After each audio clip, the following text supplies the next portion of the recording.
चाट खानी पसंद है तो आप इस तरीके से क्रीमी फ्रूट चाट बना के खाएं। आपको ये सिंपल से मजेदार से क्रीमी फ्रूट चाट की रेसिपी बहुत पसंद आएगी। एक बर्तन में डाल दें 300 ml फ्रेश क्रीम या फिर व्हिपिंग क्रीम व्हिप करके डाल दें। Half tea spoon chaat masala, 4 tablespoon पिसी चीनी डाल के मिक्स कर दें। एक बड़े साइज की नाशपाती काट के डाल देते हैं। चाट के अंदर जो भी आपको फ्रूट्स पसंद है आप अपनी मर्जी से इस्तेमाल कर लें। एक सेब इस तरह बारीक काट के डाल दिए। 1 कप अंगूर डाल देते हैं। आधा कप स्ट्रॉबेरीज, 2 केले इस तरह बारीक काट के डाल देंगे। फ्रूट्स आपने बेहतर है उसी टाइम पे काट के डालने जब आपने चाट को सर्व करना है। अगर आप मिक्स करके छोड़ देते हैं तो थोड़ी देर के बाद चाट का कलर थोड़ा काला पड़ जाता है। 7 से 8 अदद खजूरें डाल देते हैं, इससे भी बहुत अच्छा टेस्ट आता है।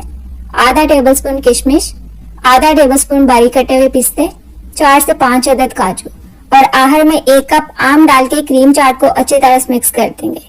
ये सिंपल सी चाट बनती है पर बहुत अच्छी बनती है। आप अच्छी तरह से मिक्स करने के बाद इसको सर्व कर दें और ऊपर से इसको मजीद गार्निश कर दें काजू के साथ, पिस्ते के साथ और किशमिश के साथ। आप इस तरह क्रीमी फ्रूट चाट बनाएं और अपना फीडबैक मेरे साथ जरूर शेयर करें। अपना ख्याल रखें। अल्लाह हाफिज।